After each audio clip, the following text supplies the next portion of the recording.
Assalamu alaikum. In the course Diversity of Vascular Plants, our today's topic is origin and evolution of seed habit.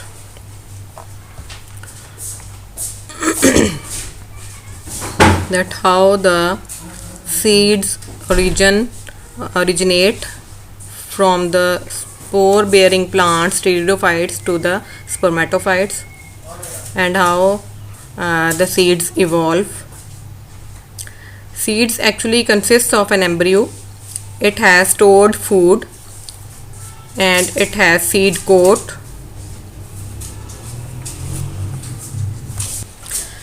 You can see the diploid embryo, that is a new sporophyte, forming new sporophyte. This is the food, haploid food supply in the female gametophyte. These are the seed coats from female sporophyte parent. Seed is a ripened or fertilized ovule actually. So a seed or ovule may be defined as an integumented indehiscent megasporangium.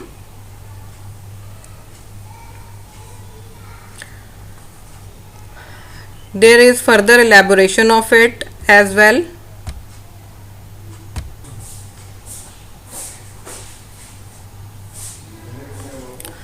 So ovule is an integumented indehiscent megasporangium.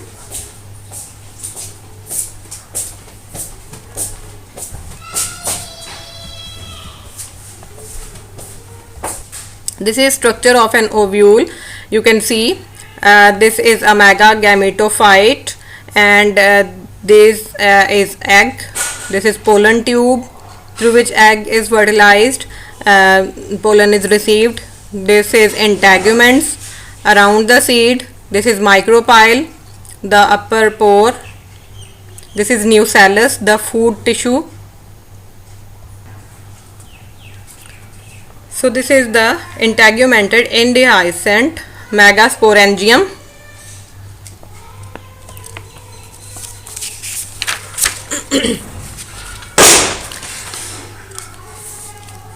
Seeds provide parental care to the land plants, where megagametophyte is retained within the indehiscent megasporangium, as it was shown in the previous diagram. Advantages of seeds. What are the advantages of seeds? Seed coat provide protection.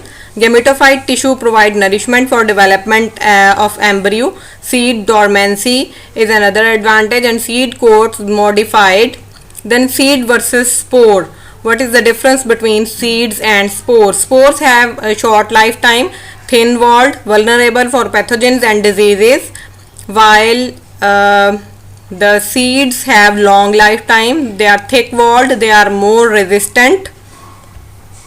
This is a diagram of this is picture of a spore of spores. ठीक है, उसमें ये clear नहीं था तो मैंने इसको अलग से इसमें इलस्ट्रेशन डाली है. And next to it is these are the seeds. You can see this is micropyle, और ये इसका आउटर थिक कोट है. ठीक है, थिक कवरिंग है.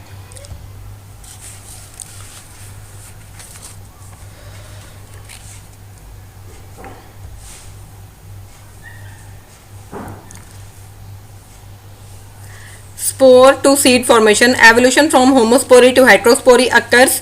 Then evolution of integument occurred. Then evolution of pollen receiving structure occurred.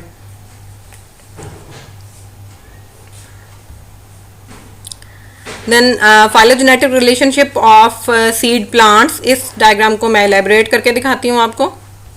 Here you can see the phylogenetic relationship of seed plants. This is the Paleozoic era, then Mesozoic era, then Cenozoic era. You can see that in Devonian periods, progymnosperms evolved, Aneurophytales and Archaeopteridales, and then these plants evolve in Carboniferous periods, Cordiatales and Laginopteridopsida. Then in Permian period, Wolzelli's and Gloss and Gijon, these were evolved and Triassic period जो है उसमें ये evolutions हुई और यहाँ से you can see that the angiosperms started evolving. यहाँ से seed formation जो है वो start हुई Mesozoic era में Paleozoic के end पे Permian और Triassic के दौरान, ठीक है. और ये सीड फॉर्मेशन स्टार्ट हुई, मोनोकॉट्स और डाइकॉट्स जो हैं वो बने. ये आप यहाँ पे देख सकते हैं ट्राइएसिक में पिनॉप्सिडा, देन कॉनिफेरॉप्सिडा ये इवॉल्व हुए क्रिटेशियस में, देन टर्शियरी क्वाटरनरी ये आप देख सकते हैं जिम्नोस्पर्म्स इवॉल्व हो चुके हैं यहाँ पे. ये मेगागेमेटोफाइट जो है ये इसकी फॉर्मेशन और इसके अंदर ये सीड्स, ये कंप्लीट सीड फॉर्मेशन यहाँ पे हो गई है सीनोजोइक क्वाटरनरी पीरियड तक, ठीक है. यहाँ पे ये एवोल्यूशन इन प्रोसेस है. निटॉप्सिडा, जिंगोप्सिडा, देन साइकैडोप्सिडा, देन पेंटॉक्सिएलीज, ठीक है, बिनेटिटेलीज, साइटोनियलीज, ये सारी सीड एवोल्यूशन के प्रोसेसेस हैं. Here you can also see this is a pre-gymnosperms, ठीक है. यहाँ पे भी एवोल्यूशन हो रही है.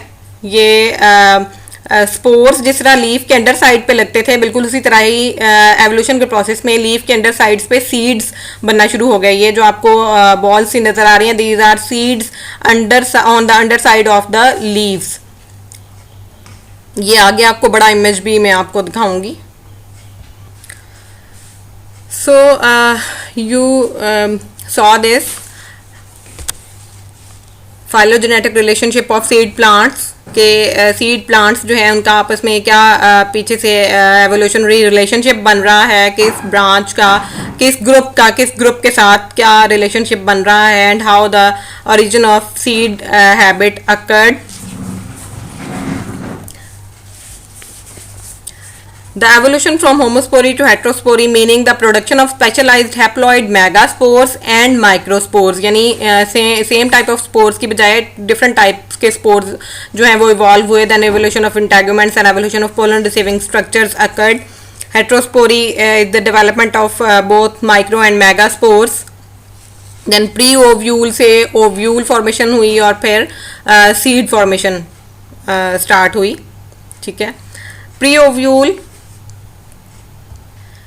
Preovule is to be an ovule-like structure consisting of megasporangium, but either it is naked or is covered by infused or partially fused integumentary lobes and thus lack well-defined micropyle. इसको मैं आपको ज़रा zoom करके भी दिखाती हूँ. Then we will study the difference between preovule and ovule. Ovule का ये स्ट्रक्चर वही है जो पीछे हमने मैंने आपको डिटेल में दिखाया है. Here you can see a pre-ovule and this is an ovule. Here you can see the integuments are not completely fused and the micropyle is not completely formed, but here in the ovule micropyle is defined, well defined, and integuments are completely fused. So this is the difference between these preovules and ovules.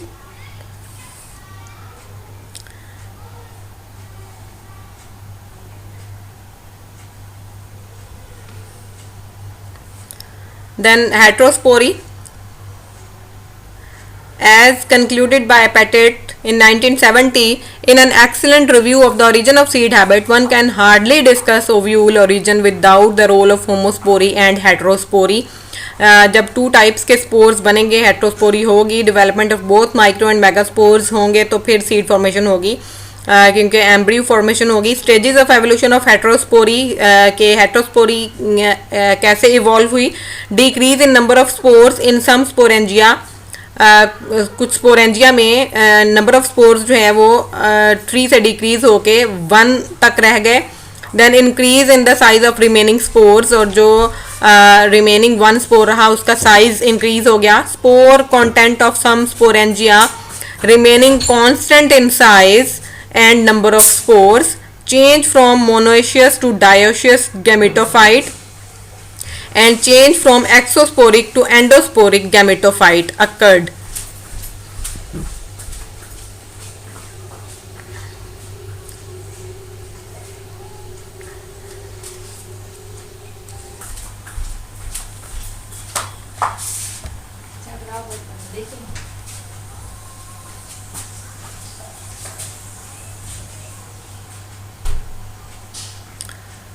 So theories regarding seed habit.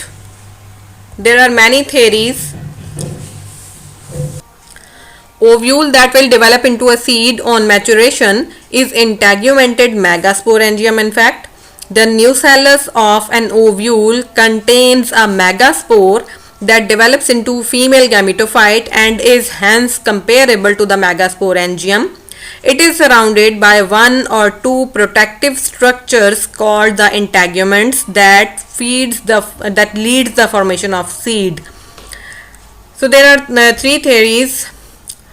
The axial theory, which held that nucellus is of the nature of a bud bearing integuments that are regarded as lateral foliar appendages.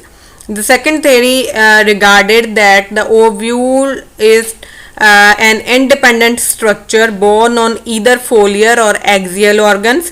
The foliar theory regarded the ovule to be homologous to with three lobed leaflets of the female sporophylls. यानी जो female sporophyll है उसके three lobed leaflets से इसकी homology है ovule की. The two lateral lobes of the leaflets are fused to form the outer integuments. Three lobes में से जो आउटर टू हैं वो फ्यूज हो गए इंटेग्यूमेंट्स बनाने में. And the nucellus is an emergence borne on the cup shaped terminal lobe.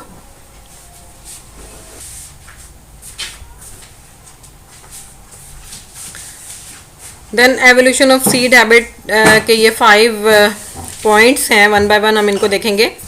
First, homosporous spore production ferns में, और फिर heterosporous spore production seed plants में. ठीक है, these are the seedless vascular plants जो फर्न्स एंड टेरिडोफाइट्स हैं, और उनसे एवोल्यूशन हुई सीड प्लांट्स की होमोस्पोरी से हेट्रोस्पोरी. ठीक है, इसमें होमोस्पोरस जो फर्न्स हैं स्पोर प्रोडक्शन उनमें जो होती है स्पोरेंजियम इन स्पोरोफिल, और उससे फिर single type of spores produce होते हैं, और फिर बाइसेक्सुअल गैमेटोफाइट प्रोड्यूस होती है. एग्स और स्पर्म्स बाइसेक्सुअल गैमेटोफाइट से प्रोड्यूस होते हैं. इन heterosporous spore production seed plants में क्या होता है कि यहीं से स्पोरोफाइट्स ही सेपरेट हैं. Megasporangium in megasporophyll, microsporangium in microsporophyll, और मेगास्पोरेंजियम इन मेगास्पोरोफिल जो है that will produce female spore और megaspore, and that will produce a female gametophyte and it will produce eggs,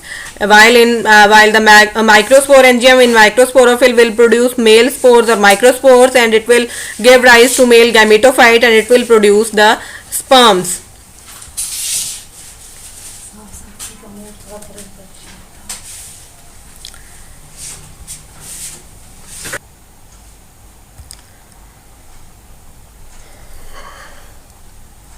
Evolution of heterospory again. Then retention and germination of megaspore within the megasporangium. यानी megaspore जो है वो megasporangium के अंदर ही रहेगा और वहीं germinate होगा. Permanently retained within the megasporangium and germinates to form the egg. ठीक है, इसी फॉर्म में. और development of protective layers integuments around the megasporangium. Megasporangium is surrounded by the layers of sporophyte tissue called integuments. One surrounds gymnosperm megaspores and two around the angiosperms. Gymnosperm megaspore में एक integument होता है और angiosperm में 2 होते हैं. Here you can see this is the gymnospermic and this is the angiospermic megaspore. You can see here is one integument covering and this is micropyle, this is nucellus, this is megasporocyte, and in angiosperm this is megasporocyte. There are 2 coverings of integuments. This is micropyle, this is nucellus, and this is ovary wall. This is funiculus and this is the ovary. This is the style portion.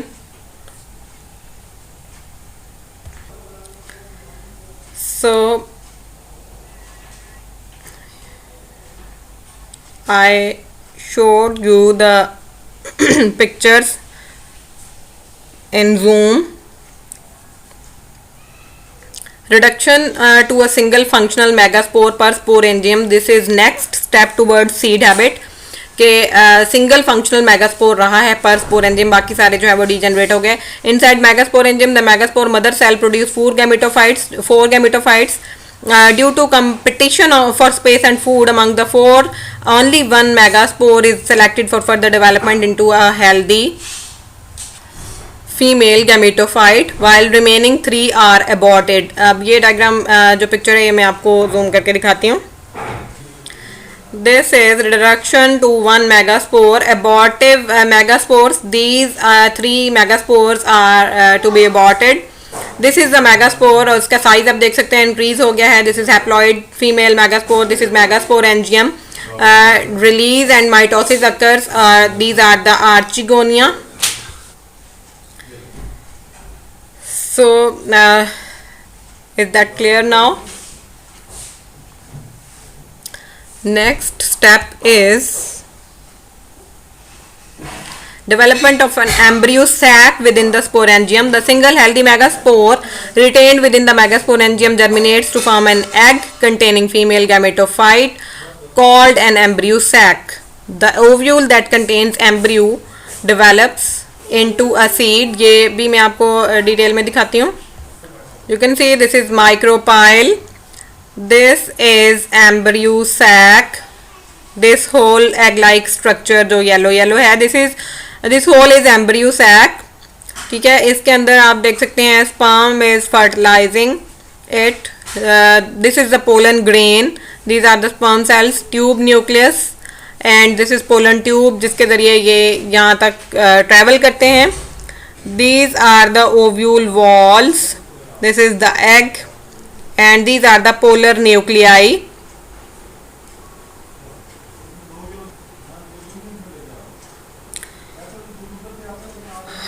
The ovule that contains embryo develops into a seed. तो ये जो ovule है, it has embryo, it will develops into a seed. Next step is modification of distal end of megasporangium for pollen capture. In the megasporangium, the distal end became modified for capturing the pollen. Pollen tubes are produced which carry the male gametes deep into the embryo sac to fertilize the egg. Then zygote is formed. पिछली diagram में भी मैंने आपको दिखाया pollen tube बनी है. Modification जो है वो उसके साथ डिस्टल एंड की होती है और फिर पोलन ट्यूब नीचे जाती है. zygote forms an embryo. The ovule after fertilization is transformed into a seed. The integuments form the seed coat. ये डायग्राम अब आपको डिटेल में दिखाती हूँ. These are the probable steps of seed evolution. Firstly, this is homosporous ancestor जिससे ये evolution start हुई towards seed habit. ठीक है, ये इसके प्रोसेस हैं और यहाँ पे फाइनली सीड हैबिट डेवलप हो गई. आप इसमें आप देख सकते हैं होमोस्पोरस एंसेस्टर में these are the spores, single types of spores. This is a single type of sporangium. Then heterospory occurred. Heterospory में 2 डिफरेंट टाइप्स के स्पोरेंजियम बने और 2 डिफरेंट टाइप्स के उनमें स्पोर्स प्रोड्यूस हो गए. These are the microspore in the microsporangium. These are the megaspores inside the megasporangium. Then reduction to 1 megaspore and endospory के जो ये बाकी सारे मेगास्पोर्स हैं वो डिजेनरेट हो जाएंगे. सिर्फ एक मेगास्पोर रह जाएगा, उसका साइज इंक्रीज हो जाएगा और एंडोस्पोरी की वो अंदर ही रहेगा मेगास्पोरेंजियम के. ठीक है, और वहीं पे जनरेट करेगा और मेगागैमेटोफाइट भी उसके अंदर ही बनेगी. So in the next step sporangium enveloped by integuments. This is the sporangium that is enveloped by the integuments. This is the nucellus red color में. ठीक है, और उसके बाहर ये जो green color में ये एंजियोस्पर्मिक है.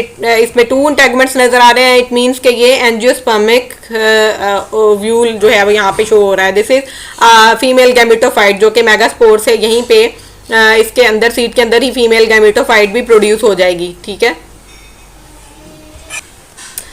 सो दस यहाँ पे आप देख सकते हैं कि इसमें कोई डिस्टल एंड नहीं है मेगास्पोरेंजियम में फॉर पोलन कैप्चर, जबकि यहाँ पे फिर पोलन कैप्चर के लिए इसका जो डिस्टल एंड है वो मॉडिफाई हो गया हुआ है ताकि पोलन यहाँ से कैप्चर किया जा सके, जो कि इसमें जो फीमेल गैमेटोफाइट है उसमें फीमेल सेक्स ऑर्गन को जाके फर्टिलाइज कर सके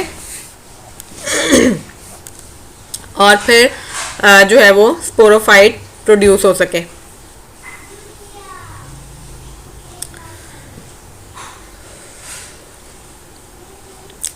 Evolution of seed habit. Finally, it is evolved. First complete seeds appeared approximately 365 million years ago during late Devonian times. All seeds producing plants are called spermatophytes. Sperm means seeds, seed bearing plants. Phyta mean plant. So this is all about origin and evolution of seed habit. Early seed like structures and the transition to seeds. ये कैसे जो है वो अकर हुए, early seed like structures और transition कैसे हुई उनकी टुवर्ड सीड एराज बताए हैं। You can see Palaeozoic era में ये जो प्री ओव्यूल है ये डेवलप हुआ और होते होते ये सीड जो है वो लीव्स पे ही ओरिजिनेट होने शुरू हो गए, ठीक है। फिर उसके बाद मीजोजोइक एरा में ये नीचे दिखाया हुआ है। मीजोजोइक एरा में फिर ये जो है सीड की मजीद मॉडिफिकेशन हुई और ये जिम्नोस्पर्मिक सीड्स दिखाए हुए हैं। फाइनली दे इवॉल्व्ड, ठीक है। ये पैलियोजोइक एरा से स्टार्ट हुई एवोल्यूशन, प्री ओव्यूल स्टार्ट हुआ और फिर होते होते ये मीजोजोइक एरा में यहाँ पे कंप्लीट हो गया। इसको भी मैं वन बाय वन ये आपको डिटेल में दिखाती हूँ। दिस इज प्री ओव्यूल जो ऑलरेडी मैंने आपको दिखाया है और बताया भी है। This is seed fern ovule, late Devonian Laginotarid type seed fern ovule. You can see the lobed capule here. Ovules are with integuments and dichotomous branching इसमें हुई हुई है, ठीक है। ये evolution की तरफ ये first step है, ये second step है। Then in a third step you can see Stephanospermum achinoides, fossil seed of a Medullosson seed fern. This is Permian Carboniferous Laginoteridopsida. This is about 1 centimeter long only. You can see the micropyle. ये distal end जो है इसका modify होना शुरू हो गया है for pollen capture. Beak shaped nucellus extension. This is the sclerotestal beak. This is nucellus shoulder.